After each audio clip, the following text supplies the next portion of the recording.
Starting in 3, 2, 1. Daniel, this being a relaxed motion, we have to prove to you in retrospect, if let's say greed was considered moral or at least was not considered immoral, this would be a society better off.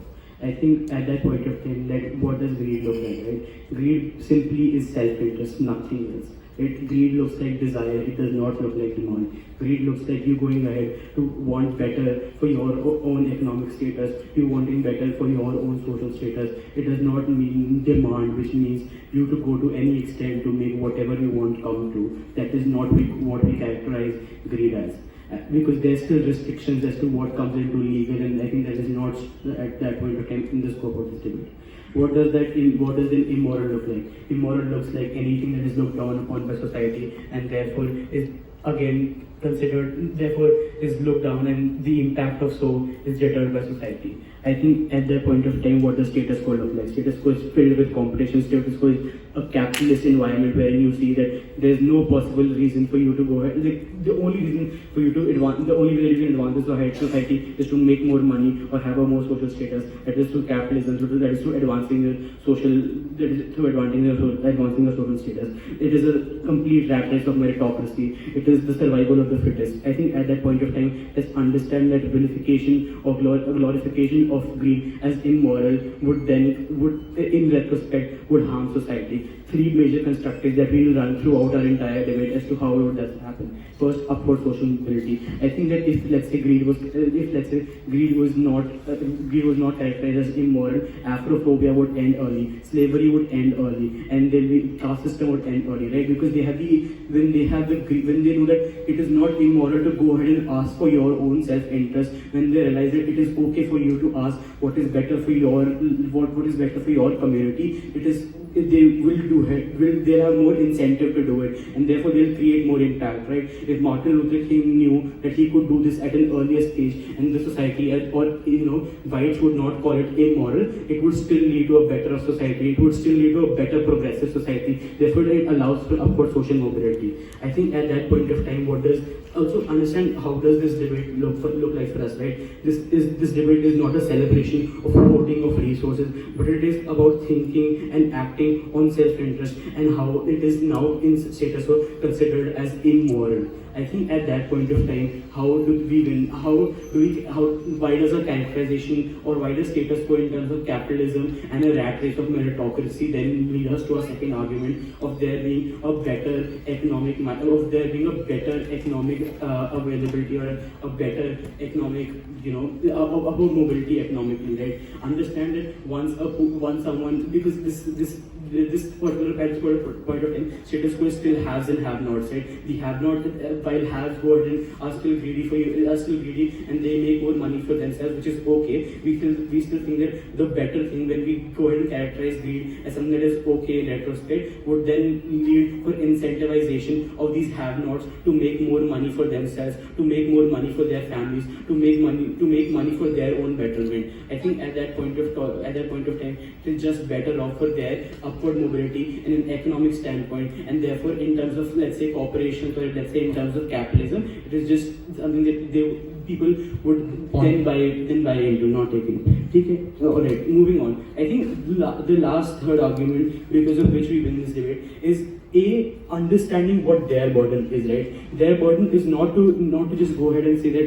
greed is immoral, right? They have to prove to you why, if let's say we go ahead and regret greed as immoral, if that is status quo right now, what are significant benefits that proves to society? And if let's say greed is not, if we go ahead and still have greed as immoral through whatever institutions, and we go ahead and criticize that you're greedy being, if you're let's say a girl is going ahead outside the Indian family to make money for herself, how is that bad for society in terms of benefits, right? Because it is still self-interest.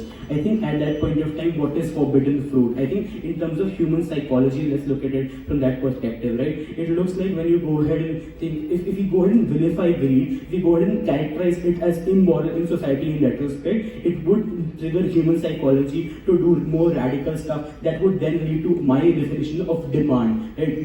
Then that would lead to more radical thoughts of how the stereotypical Islamophobia in current situation looks like. That would look like 9/11. That would look like we try to profess their own religion at a scale that goes ahead and mitigates all benefits of, let's say, greed. I think at that point of time they have to prove to you that okay, if we instead of having this entire immoral policing, we go ahead and have it as an equal footing. There is a system of feedback that goes on in this debate, and they're able to go ahead and understand that if this feedback goes on to a higher level and it keeps happening, there's still substantial benefit, and they're able to bring a much increment, even if it's an incremental betterment for their own community. This is a debate where we tell you that it is good for us to bring up the minority, whether it be religious minority when they're suffering, whether it be an economic minority when they're suffering, or whether it even be like upward social mobility, right? I think at that point of time it is much more important for us to think of them than to go ahead and then to think whether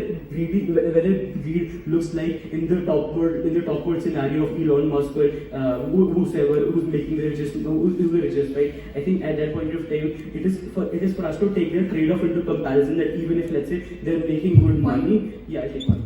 If different communities want self-interest, would a white man be able to act on it, or an African-American person? I think that there's nothing stopping a white man to go ahead and act on self-interest, but at that point of time, the sheer Afrophobia that existed, let's say in retrospect, forces, and because of there being moral, like no immoral policing, that would in fact like help like a African American man to be more incentivized compared to a white man, and then that would lead to more betterment for the African American community to a white community, right? I think if you go ahead and incentivize a black man and you incentivize a white man and tell him that okay, it's fine to be greedy, he'll make more money. But at a point of time, keeping in mind the Afrophobia that is existence in retrospect, you go ahead and tell them that okay, you can go ahead and be greedy at that point of time because of suffering that they have had all along. They'll be more incentivized to make a greater change for their own community because of oppression that they've gone through years, right?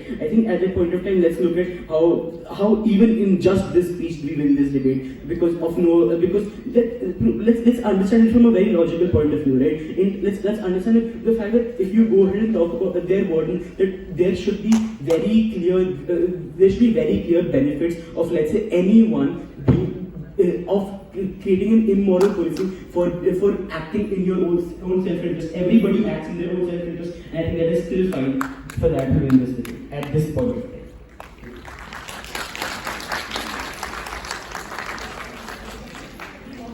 I thank the PM for opening the case on this side. Now I welcome the leader of opposition to further the case in this side of the house.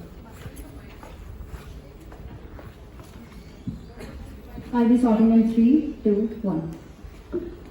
Materialistic desire, that is what basically greed is. A desire for wanting more materialistic things when they have enough over anyone and anything else.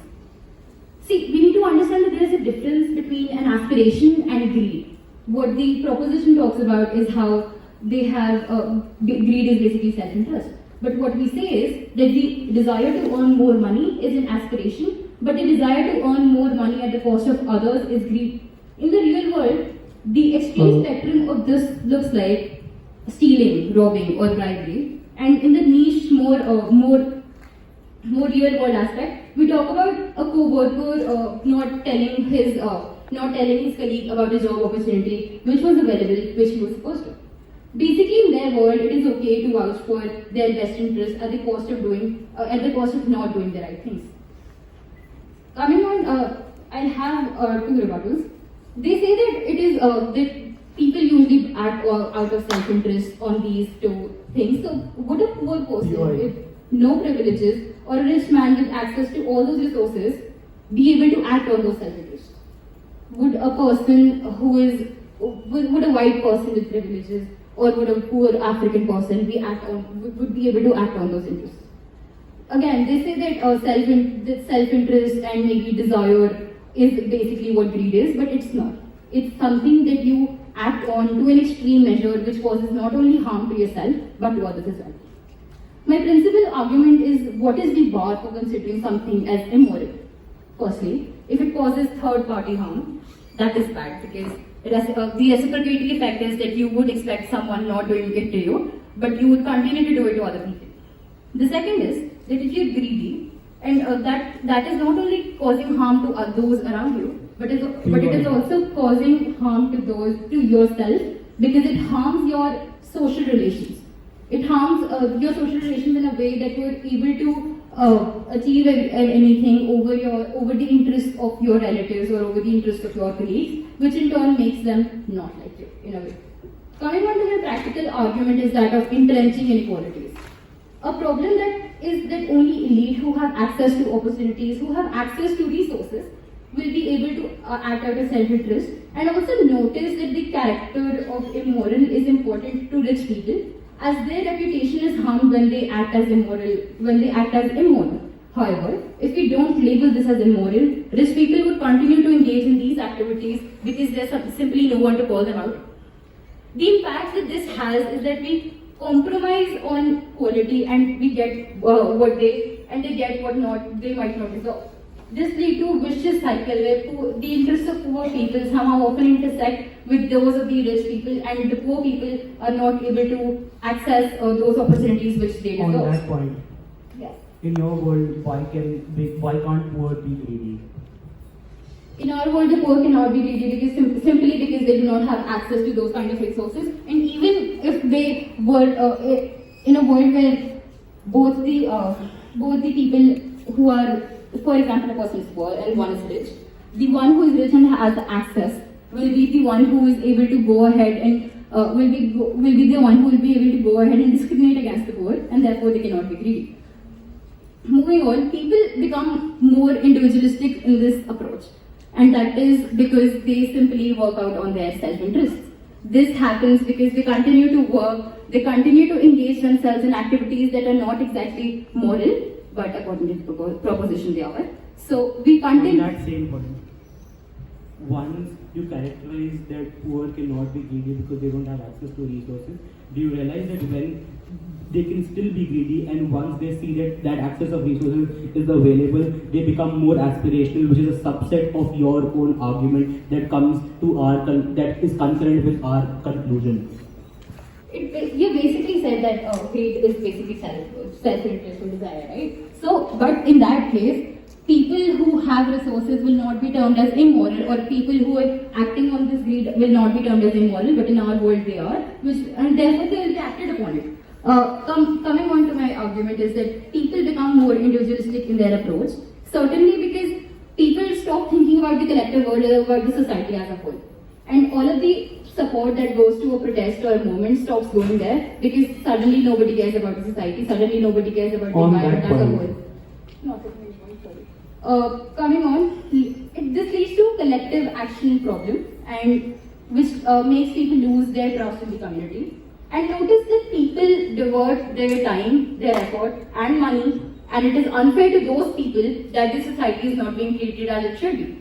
If everybody becomes all about individualistic approach, the society as a whole will not progress, and everybody continues to work in their self-interest, while the interest of a major part of the population continues to suffer, and a part of the community which does not have access to certain opportunities, certain resources, and which are not even aware about how to act upon their desires or how to struggle for basic needs, they continue to suffer from these ideas, they continue to suffer from these activities.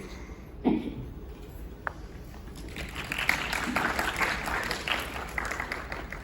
I thank the leader of opposition for opening the case on the side opposition. Now I welcome the Deputy Prime Minister from the side proposition to further their case. Here.